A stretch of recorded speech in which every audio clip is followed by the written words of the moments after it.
الحمدللہ رب العالمین والعاقبۃ للمتقین والصلاۃ والسلام علی سید الانبیاء والمرسلین اما بعد اعوذ باللہ من الشیطان الرجیم بسم اللہ الرحمن الرحیم۔ ناظرین، مثالی ماں کے حوالے سے ہماری گفتگو چل رہی ہے۔ آج ہماری آخری قسط ہے جس میں ہم مثالی ماں کے حوالے سے اس کے بنیادی کردار کے حوالے سے ہم بات کریں گے اور کچھ اہم ریسرچ آپ کے سامنے لے کے آئیں گے کہ اگر آپ ایک مثالی ماں کے طور پر اپنی اولاد کی تربیت کرنا چاہتے ہیں تو یہ بنیادی کچھ اہم چیزیں ہیں کہ جن کو آپ اگر ان کا خیال رکھیں گے تو یقیناً آپ صحیح معنوں میں مثالی اولاد کو ڈیولپ کر پائیں گے۔ مثالی ماں کے لیے یہ بات بہت اہم ہے کہ اللہ تبارک و تعالیٰ نے اگر آپ کو رحمتوں یعنی بچیوں سے نوازا ہے، بیٹیوں سے نوازا ہے، تو ان کی تربیت کے حوالے سے آپ کو زیادہ فکر مند ہونے کی ضرورت ہے، اور ان کی تربیت اور پرورش کے حوالے سے آپ کو فکر مند اس حوالے سے بھی ہونا ہے کہ ایک تو اللہ تبارک و تعالیٰ آپ کو بہترین اجر اسے نوازتا ہے۔ نبی صلی اللہ علیہ وسلم کا پڑوس جو ہے وہ قیامت میں جنت میں میسر آنا ہے بچوں کی پرورش کے حوالے سے۔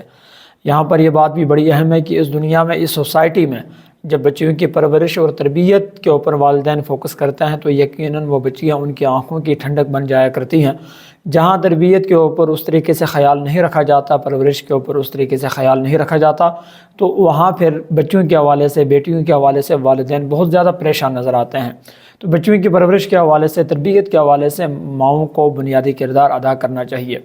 اب ہم ٹین ایجز کے حوالے سے بات کر رہے تھے۔ اب جب اگر اللہ نے آپ کو بیٹی سے نوازا اور وہ آپ کی بیٹی جو ہے وہ اب بلوغت کے قریب پہنچ چکی ہے، تو کچھ اس طرح کی بنیادی چیزیں ہیں کہ جن کا ہمیں خیال رکھنا ہوگا، اس کے اوپر ہماری توجہ ہونی چاہیے۔ ایک جدید سائنسی ریسرچ یہ بتاتی ہے کہ جب بیٹی جوان ہو رہی ہوتی ہے تو اگر وہ موبائل فون کا زیادہ استعمال کرتی ہے، موبائل فون کے اوپر اپنی وہ سیلفیاں، تصویریں زیادہ بنا رہی ہوتی ہیں، تو والدین کو اس حوالے سے فکر مند ہونا چاہیے کہ بچی جو ہے وہ کسی اس طرح کی سرگرمی میں ملوث ہے کہ جہاں وہ اس طرح کی چیزوں کو کرنا چاہ رہی ہے۔ اس کی ترجیحات کے اندر اگر یہ چیزیں کہیں ڈیولپ ہوئی ہیں تو اس کو دیکھنا یہ ہے کہ وہ کس طرح کی سرگرمیاں ہیں کہ جن کے اندر وہ بچی جو ہے وہ انوالو ہے۔ تو ایک بہتر پازیٹیو طریقے سے والدین کو چاہیے کہ اس سرگرمی سے بچی کو آسانی کے ساتھ جو ہے وہ باہر کی طرف نکالنے میں وہ اپنی ان کو کوشش کرنی چاہیے۔ اور یہ ایک بات بڑی اہم ہے کہ اگر بلوغت کے قریب اب بچے پہنچ چکے ہیں اور بات بات پر جو ہے وہ جھگڑا کر رہے ہوتے ہیں، بات بات پر ان کے لہجے کے اندر سختی پیدا ہو رہی ہے، تو ایسے میں مثالی ماں کے لیے یہ بات بہت اہم ہے، والدین کے لیے یہ بات بڑی اہم ہے کہ یہ آپ کے لیے خطرے کی علامت ہے۔ آپ کو ذرا مزید جو ہے ورک کرنا ہوگا، آپ کو ذرا دیکھنا ہوگا اس بچے کی جو ایکٹیویٹی ہے، اس بچے کا اٹھنا بیٹھنا کن لوگوں کے ساتھ ہے، وجوہات کیا ہے کہ جس کی وجہ سے اس کا لہجہ جو ہے وہ اتنا سخت ہو رہا ہے۔ تو اس وجوہات کو جب آپ تلاش کریں گے تو تب جا کر آپ اس بچے کی تربیت کے اوپر اپنا کوئی کردار ادا کر پائیں گے۔ وگرنہ دیکھا یہ گیا ہے کہ والدین سختی کرتے ہیں اس لہجے کو ٹھیک کرنے کے لیے، اپنا لہجہ والدین اس سے زیادہ سخت کرتے ہیں، تو الٹیمیٹلی رزلٹ جو ہے وہ اس صورت میں ملتا ہے کہ وہ اس کے بچے کے اندر چڑچڑاپن ڈیولپ ہو جاتا ہے، وہ ڈیٹ پن کی طرف چلا جاتا ہے اور وہ والدین کے لیے درد سر بن جاتا ہے۔ والدین کو یہ چاہیے کہ جب بچے بلوغت کے قریب پہنچیں اور وہاں اگر وہ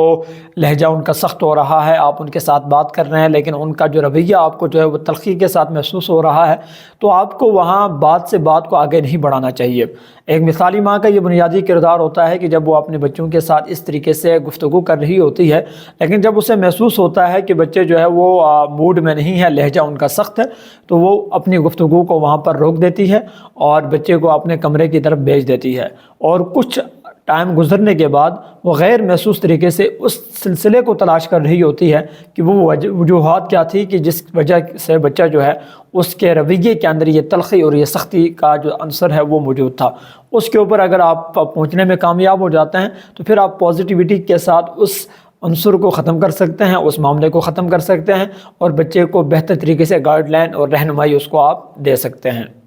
اسی طریقے سے ٹین ایجز کے اندر جب بچے داخل ہو رہے ہوتے ہیں تو ماں باپ کو چاہیے کہ وہ سختی کے ساتھ بچے کے اوپر کچھ اصول و ضوابط وہ اس کے اوپر عمل کروائیں۔ ایک تو یہ ہے کہ رات مغرب سے لے کر صبح فجر یعنی 8 بجے تک، فجر کی نماز کے بعد 8 بجے تک آپ اس کے پاس کسی بھی طرح کا کوئی موبائل نہ چھوڑیں۔